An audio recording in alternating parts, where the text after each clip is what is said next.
família, sua saúde? Então, tudo bem, graças a Deus. É um prazer estar aqui com o senhor. Na verdade, devido à necessidade, também me tornei um aluno do senhor, tenho acompanhado o seu trabalho e quero parabenizar o senhor. E, na verdade, são assuntos muito importantes, né? E a gente, assim, adquire conhecimento, mesmo não cursando assim, o direito, mas a gente acaba conhecendo bastante e, assim, aprende a admirar o senhor, até porque na verdade, entrei em contato para fazer essa consulta com o senhor. Eu agradeço, Verdade, viu? Mais que um professor, você ganha um amigo. Sempre que você tiver algum problema na alçada que seja direito civil, né, direito do consumidor, eu estou aqui para ajudar, tá? Com muito carinho. Hoje, o livro mais vendido de uso capião é o meu. Eu atuo no Brasil todo com direito imobiliário, com uso capião, muito focado nessa área, apesar de ser professor de direito civil e direito do consumidor, mas o escritório é muito focado nessa área de direito imobiliário. Então, tenho vários exemplos de alunos e exemplos aqui do escritório. E sempre eu vou te falar a verdade, se dá ou não dá, se dá para fazer sem gastar, como gastar menos. Não estou aqui para vender nada, estou aqui para ajudar, viu? Muito obrigado. Eu vou fazer assim, doutor, algumas perguntas aleatórias na questão de desapropriação. Tá bom. Até porque, na verdade, nós somos desapropriados e nós temos assim um processo em andamento. Tá. E aí o que acontece? É importante a gente ouvir outros profissionais, até para a gente ganhar um pouco mais de conhecimento e tal. Então, vou fazer a primeira pergunta para o senhor. Se o senhor não entender, não sei se o senhor está me ouvindo bem, se está dando tudo certo aí. Estou te ouvindo bem, okay. Viu? Estou te vendo bem. Então, beleza. Eu vou fazer as perguntas e aí, se o senhor tiver dificuldade de interpretar ela, eu posso repetir. Tá bom. Na verdade, eu procurei fazer de uma forma que o senhor consiga entender e que eu consiga também passar de uma forma simples. Assim, em uma desapropriação de um imóvel comercial, os imóveis todos locados. Na verdade, um imóvel que tinha várias portas comerciais que a gente utilizava como locação, era uma fonte de renda que nós tínhamos. De fato, nós temos direito de quê? Danos emergentes, lucros cessantes e outros. Qual seria, na verdade, o direito real que nós teríamos de um imóvel comercial que nós tínhamos, que era locado, que era uma fonte de renda, e aquilo que nós tínhamos de direito de fato? Na desapropriação, até a Constituição Federal, né, ela fala isso, que tem que ser indenizado. Então você tem que ser indenizado. Mas quem que é indenizado na desapropriação? Em regra, o proprietário. Brasil, né? A indenização tem que ser justa e rápida, prévia, né? Quer dizer, rápida. A gente sabe que não é bem assim. Indo na teoria, na prática é diferente. Na prática, você tem que, na primeira fase, que é a fase administrativa, você tem que questionar, brigar para receber um valor maior. E muitas vezes, na segunda fase, que é a fase judicial, a mesma coisa, né? Talvez você tenha que questionar a avaliação que foi feita, que não corresponde à realidade. Quando envolve comércio, o ideal é você brigar pelo fundo de comércio. Por quê? Você tem uma clientela que você desenvolveu ali. Então você tem direito de brigar por isso, né? Você tem direito de receber o prejuízo que você tem. Várias teorias, várias doutrinas, vários julgados diferentes, isso é um tema polêmico, ainda é um tema polêmico de desapropriação no Brasil, mas de fato você tem que receber a indenização. Quem recebe a indenização? O proprietário do imóvel. Por isso, quando nós temos a posse, a gente distribui o capião. Distribui o capião para forçar e conseguir receber, ter uma chance de receber. Agora, no seu caso, você é proprietário ou é inquilino do imóvel comercial? Não, na verdade o imóvel é nosso e nós locamos. Eram vários inquilinos que a gente tinha uma renda mensal de R$6.000. Tá. A gente alugava, eram vários, na verdade, 4 comercial e 3 residencial. Seria 4 comércio e 3 residência, que na verdade dentro de uma área de 610 metros mais ou menos que eles desapropriaram. Então o que acontece? Em função dessas portas, ali tinha uma adega, que era alocado para eles, uma oficina de moto, uma oficina de carro e um restaurante e uma lojinha de diversos. Na verdade são 5 comércios que estavam todos locados e 3 moradias. Embora as moradias fossem simples, mas existem também as moradias, tinha pessoas... E outra, é uma receita para vocês, uma receita boa, ajuda, né? Então, tudo a título assim de locação, né? Todos eles locação. O único, porém, é que tanto para facilitar, tanto para o inquilino quanto para nós, a gente fazia sempre contratos assim pequenos de um ano, porque na verdade assim, se o imóvel sendo comercial é interessante sempre estar alugado. Além da gente praticar um preço razoável, acessível, tanto que na verdade sempre que tinha alguma coisa, por exemplo, um inquilino querendo sair, já tinha 2 ou 3 querendo entrar. Então na verdade sempre tinha, embora que a gente sempre fazia de contratos de curto prazo. O inquilino dando tudo certo, pagando certinho, estava bom para ele e bom para mim, a gente permanecia sem problema nenhum. Então, o que acontece? Uma dessa situação, eu imaginava na questão de lucro cessante. O lucro cessante e danos emergentes, a gente pensa que, na verdade, o profissional está atuando dentro do processo da desapropriação, ele está falando, mas parece que o juiz não está interpretando muito. Então, o que acontece? Não sei se talvez teria que fazer uma ação própria, alguma coisa do tipo, não sei se seria isso. A desapropriação, ela é uma intervenção, né? É uma intervenção do Estado.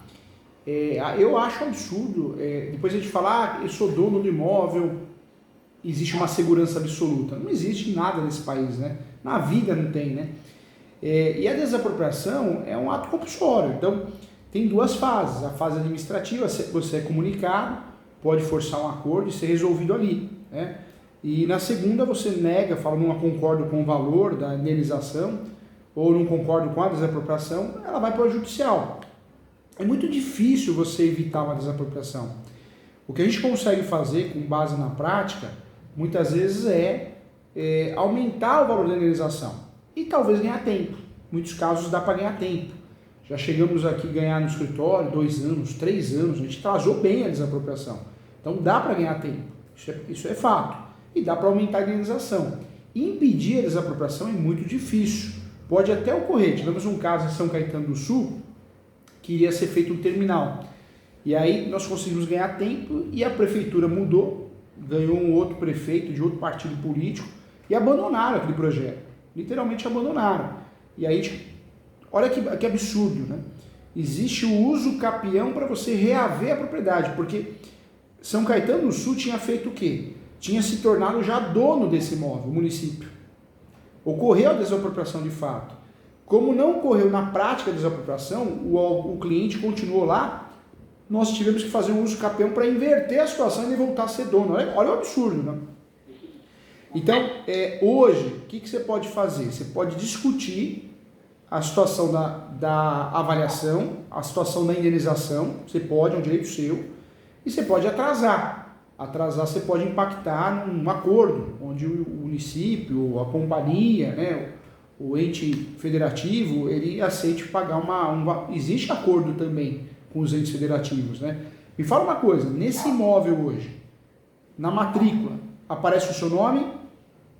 Não, na verdade é assim, nós compramos, inclusive tem um uso capião em andamento. Por quê? Porque na verdade nós compramos dos herdeiros. Os herdeiros também é falecido, então não tem como fazer, porque não tinha inventário, uma série de coisas, então a gente achou mais fácil distribuir o inventário. Aliás, um uso capião. Não consta, ainda está constando no antigo proprietário que já é falecido há 40, 50 anos. Então, o que acontece? Nós estamos discutindo isso daí, mas aí o que acontece? A nossa preocupação seria sobre a questão, de fato, dos valores. Sobre a questão até da gente receber a indenização, como está em andamento o uso capião e tal, e depois a lei fala que tem que estar na matrícula, está uma certa coisa, o nome da pessoa que está sendo desapropriada, a gente queria saber, de fato, se a gente tem direito de pleitear, se dá para pleitear no mesmo processo da indenização, ou se é necessário ter uma ação própria, separada desse lucro cessante dos danos emergentes. Entendi. Isso que é mais... eu queria saber do senhor isso daí. Depois a gente vai estar passando, vou fazer outras perguntas, e aí o que acontece? No final eu vou deixar com a secretária um recado para o senhor, para a gente estar conversando posterior. Tá bom. Conta comigo, do jeito que for bom para você, tá? Tô aqui para te ajudar, quero o seu bem, você ganhou mais que um professor, você ganhou um amigo. A desapropriação, o correto é discutir valores dentro dela. Quando eu discuto dentro da desapropriação, na fase administrativa, na fase judicial, e não dá certo, aí eu posso pleitear por fora do Estado perdas e danos. Posso fazer isso sim, mas eu só posso fazer isso depois que eu esgotar as tentativas no procedimento judicial e extrajudicial, entendeu? Se eu não questionar isso, eu vou ter dificuldade de ter sucesso na ação de perdas e danos. Entendi. Vou partir então para uma outra pergunta.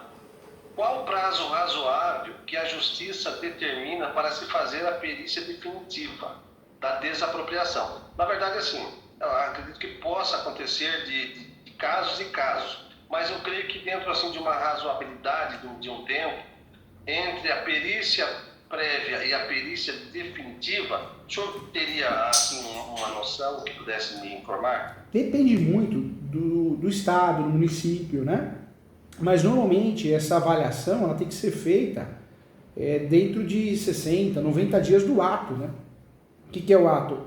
É o ato que criou essa possibilidade de desapropriação. Então, depois que é feito, né, o procedimento interno de desapropriação, nós temos que ter uma avaliação logo mais, antes de iniciar o contato, a comunicação administrativa. Então, isso já deveria ter sido feito, né? Então, na verdade, nós estamos num processo há mais ou menos 2 anos e 4 meses. Tá. Sendo que foi feita uma perícia prévia e mais ou menos há 2 anos foi feita essa prévia e somente amanhã vai ser feita a definitiva. Porém,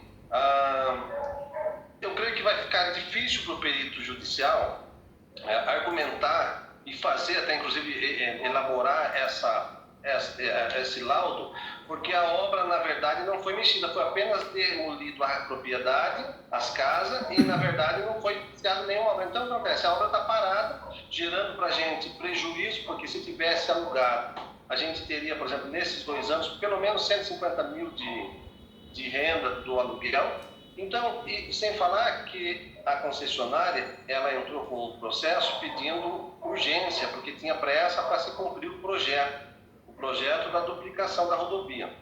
E, na verdade, ela quis pressa para a emissão na posse, mas não teve pressa para se concluir a obra. E a Justiça também foi muito lenta, porque se demorou 2 anos, gerando prejuízo enorme, assim, uma situação muito difícil. E o que acontece? Agora, amanhã se marcou a perícia. Amanhã o perito judicial estará vindo aqui na parte da manhã para fazer essa perícia. Até, na verdade, a gente fizemos contato com um perito assistente também, todos os trâmites legais, a gente está tentando fazer para ter Me fala uma coisa, já está na fase judicial, então já não está na fase administrativa, já virou processo. Então, na verdade, o processo está caminhando. Está caminhando. Tem, na verdade, 2 anos. Por isso que o senhor está falando de 60 dias. Vamos falar que mais tardar fosse 3 meses, 90 dias, que eu acho que seria uma coisa razoável, né? A Justiça fazer a perícia prévia e depois fazer a definitiva, porque até porque para a gente ganhar, o processo fica totalmente parado, porque sem a perícia o juiz não pode dar andamento na causa. E nesse caso, de demorar tanto tempo, o senhor acha que o profissional ele tinha condição de acionar a Justiça e pedir para mais agilidade na questão da perícia? Pode fazer sim. Na verdade, tanto na fase extrajudicial, que é um procedimento mais difícil, né? Peticionamento, não tem alguém para julgar. É um procedimento do próprio Estado, do próprio município, da própria União. Mas nessa fase que é judicial, dá para fazer sim. Você pode questionar. Você pode fazer uma petição informando, que é um absurdo, né? A demora na avaliação, a demora na entrega da avaliação, requer antecipação. Então, você pode questionar. Só precisa tomar cuidado, porque para você é interessante que essa desapropriação demore e não seja rápida, né? Então, você peticionando um puxão de orelha, pode ser que o juiz faça o quê? Juíza, entregue a avaliação, né? E se o avaliador demorar 6 meses, para você é vantagem, entendeu? Mas na verdade é assim... Porque ele apresentando a avaliação, você tem o direito de questionar, é um direito seu impugnar. Não, entendi, doutor, mas eu estou dizendo porque o que acontece? Embora a gente já viu, inclusive até mesmo aí da matéria do senhor, sobre a questão de posse. Embora nós não tenhamos nosso nome na matrícula, mas nós temos a posse em conteste, que nós compramos aqui faz mais de 20 anos. Nunca tivemos nenhuma oposição de ninguém. Então, é mais do que provado. Tanto que A justiça nos reconheceu no processo como assistente de consórcio. Então, aí o que acontece? Embora esteja ainda em andamento o uso capião para se fazer a matrícula, tudo isso, eu acredito que não vai ter problema, porque nós nem no uso capião e nem nessa desapropriação não tivemos nenhuma manifestação de terceiro que pudesse impugnar ou coisa do tipo. Então, são coisas que a gente fica um pouco preocupado, né? Porque o tempo, na verdade, judia bastante, né? Você tem uma condição de vida e você perde a mesma coisa. O pai de família perdeu o emprego, fala, você não vai receber agora, e a gente fica, né, totalmente... Mas tudo bem, vamos lá. Então o senhor acha que, na verdade... Agora me fala uma coisa, viu? Só para não esquecer que é importante. O que faz você receber a indenização, quando nós não somos proprietários, é o uso capião.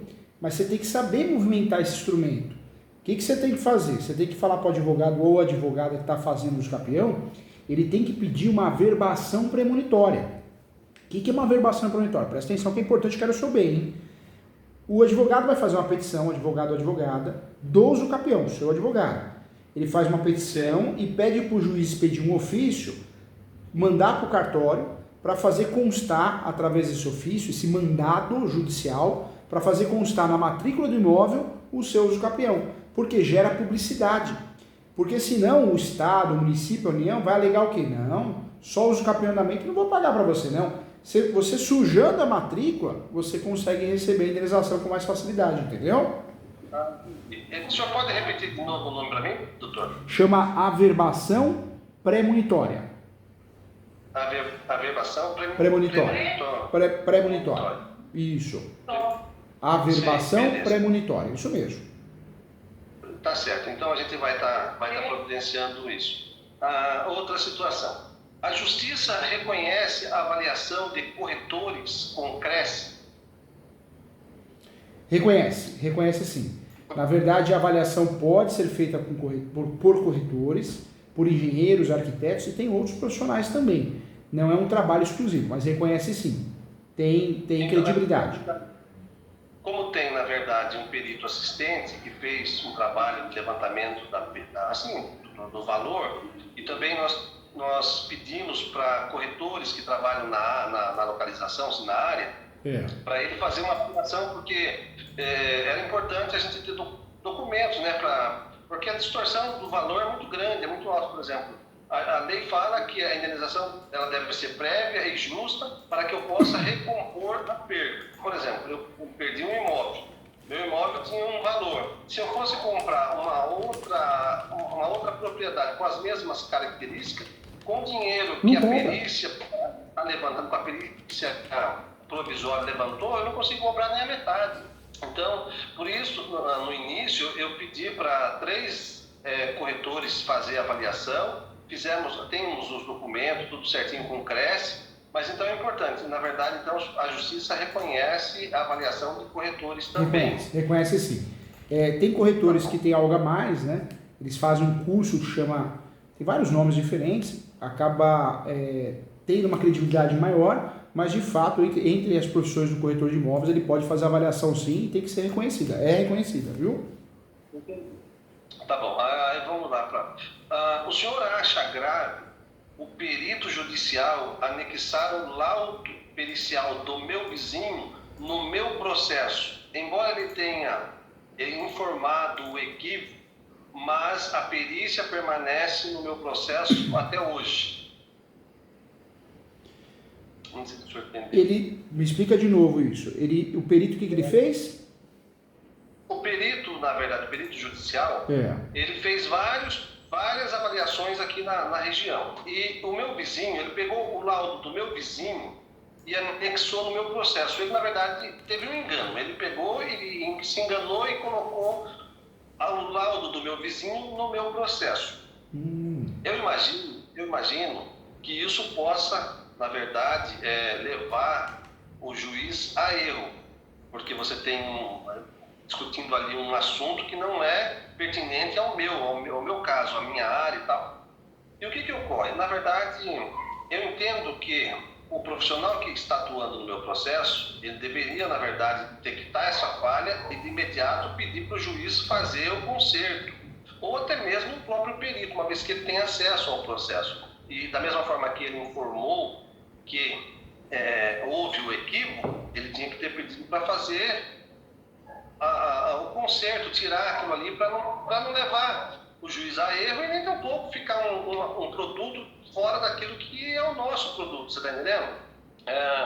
Aí depois o profissional até pediu para o juiz para fazer a mudança de perito, discordando dos valores, das formas que eles vinha se manifestando. Aí o juiz interpretou que não, que ele era uma pessoa de confiança do juízo e tal, e permaneceu no caso.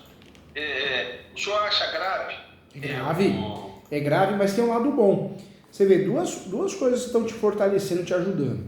Primeiro, você foi muito inteligente, você fez uso capião.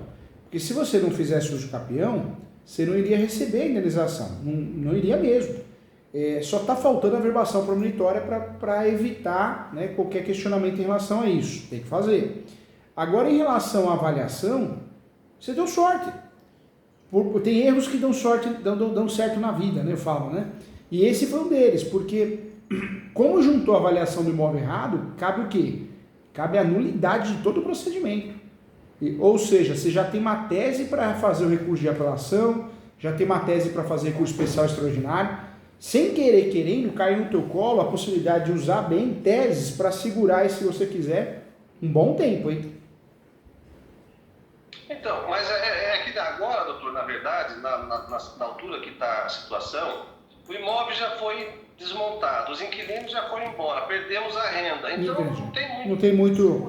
Não seria vantajoso segurar o imóvel, vamos dizer assim, atrasar o procedimento de desapropriação. Agora teria que, na verdade, tentar fazer a avaliação mais justa possível e tentar fazer com que a gente conseguisse êxito para conseguir fazer o levantamento dos recursos, né? Tá, então tudo bem. Nesse caso, o senhor acha que é uma coisa grave. Maravilha. Isso aí eu também acho que não existe, por exemplo, até porque uma perícia já fala, perícia é algo sofisticado, algo muito sério. Então, eu acho que realmente o perito errou. Tudo bem que ele errou, todo mundo erra, nós somos humanos, mas deveria ter consertado, tá? Esse é uma situação, e aquele laudo permanece, embora com aquela ressalva, ou mas seja, ainda permanece. Isso é maravilhoso, porque queira ou não queira, mesmo o Estado, a União, pagando a indenização, você já tem um motivo para pedir perdas e danos. O que aconteceu acabou te ajudando de certa forma, porque aquela tese que a gente estava conversando, agora sim, ela é muito eficaz. Você pode fazer uma ação de perdas e danos e vai resultar em sucesso. Porque, poxa, foi um erro gravíssimo, né? Como que eu apresento uma avaliação de outro imóvel do vizinho? Não tem nada a ver uma coisa com a outra, né? Ou seja, aconteceu o nexo de causalidade, ou seja, prejuízo e resultado, né? Então, você consegue ter uma conexão para poder pedir perdas e danos e aumentar, talvez, um valor bem considerável em relação à indenização, viu? Entendi. Vamos lá, vamos para a próxima pergunta. A concessionária fez o pedido para a Justiça, talvez até falei um pouco anterior, mas vamos recapitular. A concessionária fez o pedido para a Justiça para emissão de forma emergencial, alegando pressa para a execução das obras. Porém, já se fazem 2 anos e 4 meses que perdemos as rendas e os aluguéis, e a concessionária não fez nada, só apenas demolição de parte da propriedade. O senhor vê alguma possibilidade de se discutir com a concessionária, uma vez que esse imóvel sempre esteve locado e com certeza estaria locado, caso não houvesse ainda saído a emissão de posse, eu ganharia no mínimo 150 mil. O senhor acha uma possibilidade de discutir, uma vez que ela fez a desapropriação, mas não fez a execução da obra e ela estava alegando pressa? Tem a possibilidade de discutir isso sim. Tem sim. É mais um motivo que dá para atrelar essa perda de danos futura. Dá para fazer sim. Mas é importante, 2 dicas, né? No uso capião tem que ocorrer a verbação premonitória, para você não ter risco na hora de pagar, não pagar, o pedido não for deferido, e aí eles ganham tempo, aí o prejuízo é maior. E tem que levar isso para o processo, tem que mencionar isso no processo. Entendi. Tá bom, vamos lá para outra pergunta. Quais os critérios para a atualização dos valores das indenizações de desapropriação? Exemplo, se a propriedade em 2021 valia 500 mil, qual órgão seria capaz de atualizar esse valor no ano de 2024? Infelizmente, é um tema polêmico. O correto é ter uma atualização conforme, como tem ação judicial, tem que ter uma atualização conforme Tribunal de Justiça, que é uma boa atualização, é uma atualização que ultrapassa a poupança, 1,5%. Então, em regra, é um tema polêmico, tem discussões, mas em regra tem que seguir o percentual do Tribunal de Justiça, essa atualização desse valor. Tem que seguir. Tem que seguir. Na verdade, eu estive estudando, doutor, e eu vi alguma coisa sobre uma avaliação de imóveis, por exemplo, nos 10 anos de 2000 a 2010, 2022, deu mais ou menos 97%, quase 100% dos valores. Mas aí são situações diferentes, né? O valor tem que ser atualizado pelo Tribunal de Justiça, mensal. Agora, o que o amigo está me falando é a defasagem. Quando a avaliação que é feita demora muito para chegar ao final do procedimento de desapropriação, existe um período normalmente superior a 3 meses ou 6 meses, normalmente é 6 meses, aí você tem o direito de discutir nessa perdas e danos a defasagem que ocorreu em virtude do período da avaliação e a desapropriação propriamente dita ou o pagamento. Entendi. Vamos lá para a próxima. Dá para discutir isso lá na perdas e danos, tá? Peraí.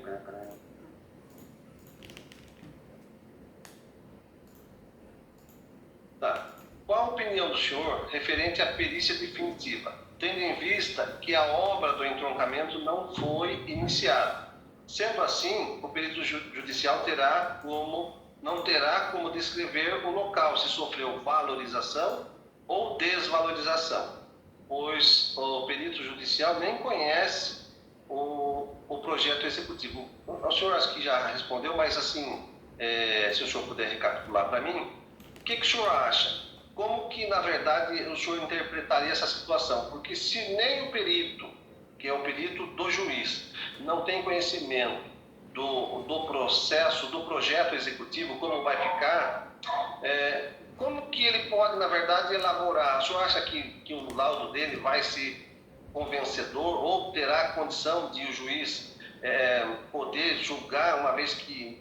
Será que terá elemento suficiente para convencer o juiz se está certo, se está errado? No seu caso, já deram uma brecha, né? A partir do momento que foi juntada uma avaliação equivocada, pronto, já cabe perdas e danos. E aí você vai somando outras questões, né? Outra questão também é a avaliação que foi feita e o pagamento, quando ele vai ser feito. Se existe essa diferença superior a 3 meses, e muito melhor ainda, né, para a ação, se for superior a 6 meses, então você já tem o quê? Perdas e danos do atraso do pagamento. Você tem perdas e danos do erro da avaliação. E você tem perdas e danos da defasagem do valor da avaliação. Entendeu? Entendido. Essa ação sua, agora você me contando, a gente conversando aqui, de forma aprofundada, ela ganhou força, hein? Ganhou outro tipo de força, né? Então, na verdade, depois eu vou mandar para a secretária do senhor algumas coisas para a gente voltar a conversar sobre esse assunto. Eu tenho mais uma pergunta para fazer, não sei como que está o tempo. Não, tem tempo sim, fica à vontade. Pode fazer sim, estou aqui para te ajudar, viu? Fica tranquilo. Tudo bem. Na verdade é o seguinte, 32 aí. Tá. Que na verdade eu falei algumas coisas no início, mas que eu tinha feito várias perguntas assim, e depois eu ia fazer por parte, mas acabei passando, eu vou repetir para o senhor. Fica tranquilo, isso é normal, porque a gente vai conversando e eu acabo até respondendo perguntas que inicialmente você ia fazer, então isso é normal, viu? Fica à vontade. Importante você sair daqui bem orientado, tá? Você e a esposa aí. Tá certo. Compramos a propriedade há mais de 20 anos. Desde então, sempre trabalhamos com locações. Atualmente, tínhamos uma renda de R$ 6.060. Em caso caso de direito de lucro cessante e danos emergentes, o senhor arriscaria um valor para que se pudesse se pedir de indenização, embora os contratos eram curtos, de prazo, mas sempre estavam alugados os imóveis e sempre eram renovados, em virtude de praticarmos preços acessíveis. Caso houvesse alguma desocupação, quando adquirimos a propriedade, projetamos que seria a nossa aposentadoria para o futuro. Então, o que acontece? A gente compra a propriedade, se projeta, vai trabalhando, arrumando, melhorando, construindo, e você diz assim, isso aqui vai ser minha aposentadoria para o futuro. Embora os contratos eram curtos, sempre assim, 1 ano, 2 anos, todos estavam ali perto de se vencer, mas alguns até inclusive, um inquilino até inclusive, nós renovamos e trouxe ele para um outro prédio. Outros 3 inquilinos estão trabalhando praticamente no mesmo quarteirão, assim, 100 metros da onde era o imóvel que estava, que foi desapropriado, um dá um pouquinho mais, 300 metros, mas está tudo ao redor. Então, com certeza, eles ficariam ali e seriam renovados, porque, na verdade, o ponto é bom, eles tinham um aluguel com um preço razoável. O senhor arriscaria, tendo em vista que nós tínhamos uma renda de R$ 6.060, se discutir em termos de lucro cessante e danos emergentes, o senhor arriscaria um valor? Eu arriscaria. Hoje tem até um valor. Na verdade, são vários. Quem for fazer essa ação de perdas de danos tem que saber fazer. Não pode ser copia e cola de internet. Tem que ser um especialista, não pode ser aventureiro, porque senão vai fazer besteira. Como que funciona isso, essa perdas e danos? Você tem que fazer valores diferentes, você vai majorar isso. Então, você tem um prejuízo a partir do momento que foi apresentado o laudo errado. O laudo apresentou o laudo errado da casa errada, um prejuízo. Esse prejuízo, segundo a jurisprudência, ele te dá de direito de 5 até 12 mil reais de indenização, segundo a jurisprudência. É uma situação. Outra situação é que esse imóvel foi feito, isso inclusive dá para pedir na perdas e danos ou dá para usar como uma nulidade dentro de um recurso. Aqui para você já não compensa, porque os inquilinos saíram, não compensa atrasar. Em relação a perdas e danos, daria para fazer uma outra tese, um outro pedido, dizendo que era o sustento de vocês, né? Não só algo para o futuro, uma aposentadoria, mas de hoje. Era um valor essencial. E aí vocês calculam isso pelo menos vezes 30. Faz um cálculo vezes 30. Não é algo que vai suprir, que seria talvez ad eterno, mas existe jurisprudência de uma indenização de 15 até 30 vezes o valor perdido. Entendeu? E vocês têm um contrato de locação escrito, né? Tem. Tem. Tá, isso é muito bom. Isso é muito bom que ajuda. Tá certo. Então, tudo bem. Vamos lá para mais essa tese que eu estou te falando dos inquilinos pagando aluguel para vocês, ela é muito utilizada também com imóvel comercial, de 15 a 30. Então, eu tenho um imóvel comercial que é meu e fui desapropriado. Eu perdi meu ponto comercial, então eu tenho o direito de receber o fundo de comércio. Tá? No caso de vocês, é o fundo de receita, o nome correto. Porque na verdade, assim como nós somos o dono, então talvez quem poderia pleitear o fundo de comércio são aqueles que estavam sendo como inquilino, né? Que eu não sei o que é. E nós seria fundo de alguma coisa. Eu não sei o que na verdade a concessionária fez com os inquilinos, que na verdade eles aterrorizaram todo mundo e acabou saindo todo mundo meio rápido.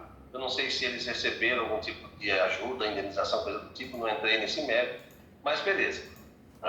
Outra pergunta, no caso de um litígio na desapropriação, na fase de recursos superiores, caso o desapropriado queira pedir o levantamento dos valores, ou seja, geralmente quando é o litigioso, se pede 80% do levantamento do valor, não é isso? É isso mesmo.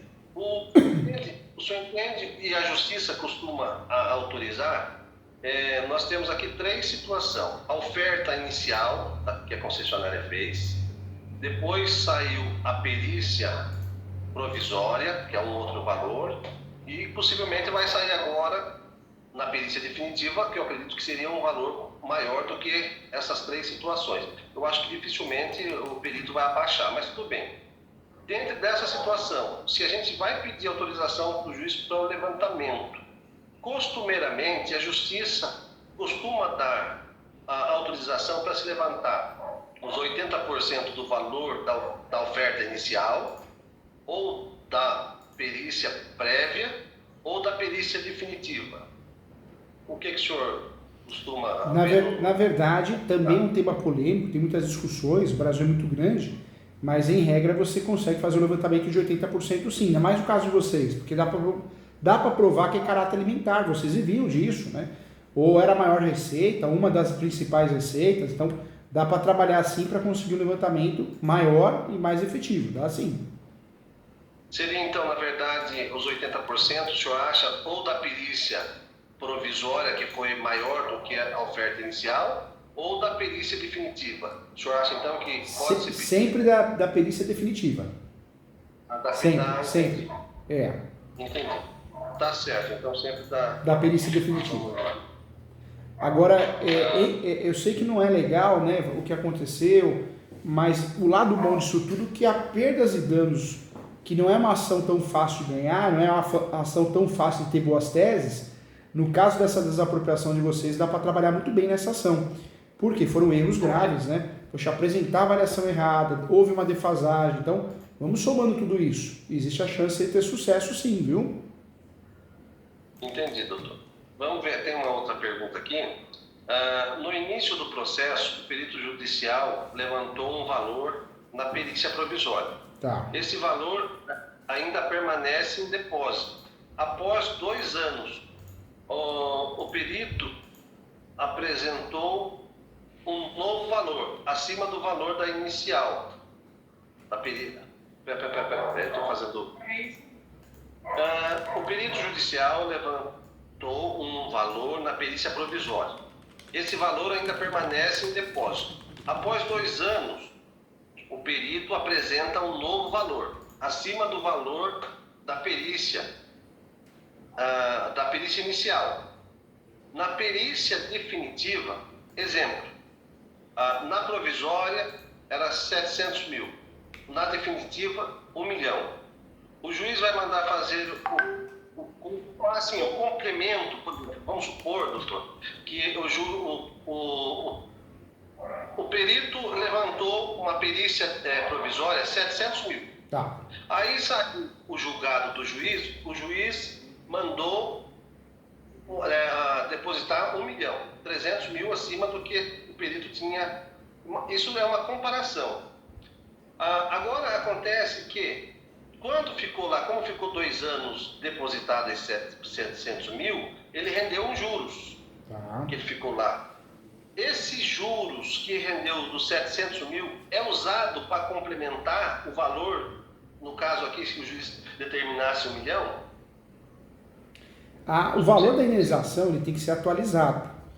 E se sofrer uma defasagem superior a 90 dias ou 6 meses, fica mais efetiva de provar, você tem direito que esse valor seja revisto. Então tem direito sim. Esse valor pode ser revisto no próprio processo de desapropriação, ou ele pode ser revisto numa ação à parte, que seria a ação de perdas e danos. Então, doutor, mas deixa eu tentar passar para o senhor, não sei se o senhor conseguir me expressar. É que esses 700 mil, ele gerou uma renda, ele gerou um juros, um valor, vamos supor, de 700 para 800. Tá. Mas o juiz, na verdade, ele falou que o valor seria 1 milhão. Então, o que acontece? Só que esses 700 mil, ele gerou um valor porque ele estava depositado, você está entendendo? Mas se, por exemplo, o juiz determinou um valor, dos 700 que estava lá, na prática teria que complementar mais 300 mil para completar 1 milhão, sem usar os juros dos 700. Geralmente é usado os juros do dinheiro que estava lá para poder juntar, para poder fazer o complemento. É que aí tem duas situações, né? Tem a situação que eles depositaram 700, mas na sentença o juiz falou, não, é 1 milhão. Então tem uma diferença a ser depositada. Esse valor de 700, ele tem que ser corrigido. Então a ideia é o quê? Você recebeu os 700 corrigido mais os 300, entendeu?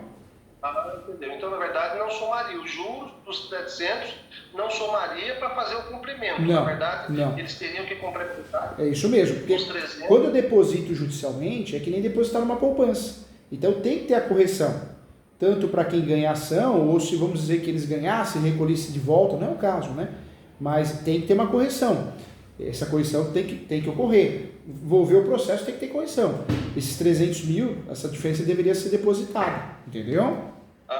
Entendi. Então, na verdade, o senhor acha que na verdade, eles têm que fazer o depósito independente do juro que estava lá, né? Que gerou em função daqueles 700 que já havia sido depositado. Que já tinha, tem então, que fazer. Na verdade,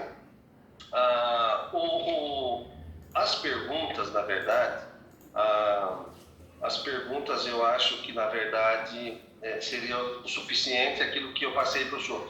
O senhor teria alguma consideração para se fazer diante da situação? Na verdade é assim, perdemos a renda, sentimos desamparados da justiça, de certa forma a gente procura a justiça, mas não consegue amparo.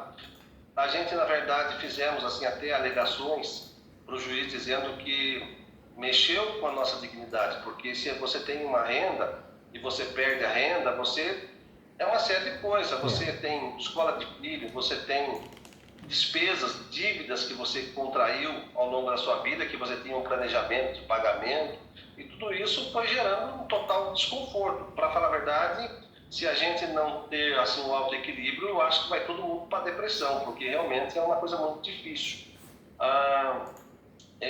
Embora a gente tenha assim um... E não caia nessa, viu? Eu sei que o Estado, né, ele está acima de todos. É a regra na Constituição Federal. E por que ele está acima de todos? Porque a coletividade deve ter privilégios, né, em cima do particular, do interesse privado. Desapropriação é isso, né? Vai fazer um terminal de ônibus, vai fazer alguma coisa em prol da coletividade. E é muito ruim, porque é uma exceção ao direito absoluto da propriedade, que está acima de todos, acima de tudo. Você vê que não dá.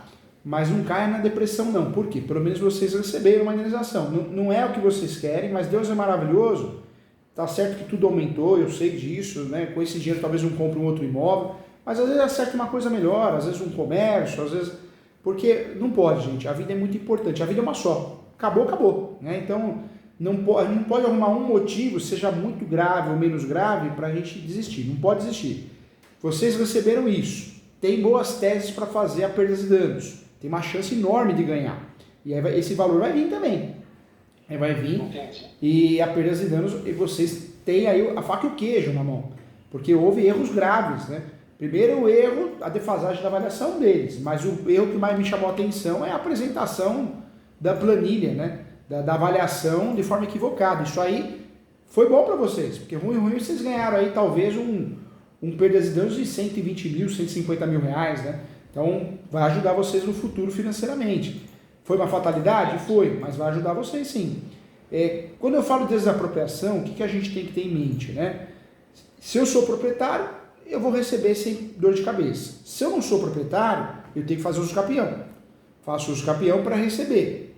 Aquele órgão, ente federativo, União, Estado, Município, que tem uma gestão jurídica mais chata e conservadora, o ideal é você pedir a averbação premonitória, para não ter dor de cabeça na hora de receber. Porque uma coisa... tem que pedir. Porque uma coisa é o dinheiro estar depositado, outra coisa é a autorização para receber. Então, não esquece de pedir a averbação premonitória. Acho que é uma dica de ouro que eu estou dando para vocês. Desapropriação, normalmente a gente consegue fazer o quê? Ganhar tempo, pedir a nulidade, aumentar o valor, né, da indenização, dá para discutir isso dentro do processo e fora do processo através de perdas e danos. Desapropriação tem vários tipos, tem a direta, tem a indireta, tem a chamada fiscalizatória, confiscatória, tem a sancionária. No caso de vocês foi a direta, né? Foi a direta. Uma concessionária, né? A CCR. Foi a CCR, né? CCR. Hoje, o que eu faria? Eu faria a averbação premonitória para não ter risco, vocês precisam receber, porque já perdeu a receita e o dinheiro vocês precisam para investir outra coisa. E aí por fora eu faria uma ação de perdas e danos bem fundamentada, não pode ser copia e cola, para vocês receberem uma diferença da defasagem e do prejuízo, porque foi apresentada uma avaliação errada, equivocada, né? Que absurdo, né? Que falta de senso, né? Entendi. Então, doutor, por hora tenho que agradecer o senhor pela atenção. Eu creio que isso vai nos ajudar em muito, né? E aí eu vou estar passando para a secretária do senhor para se fazer um trabalho, para ver, para se ver uma possibilidade, para se fazer um trabalho em cima do nosso processo. Mas aí a gente vamos conversar fora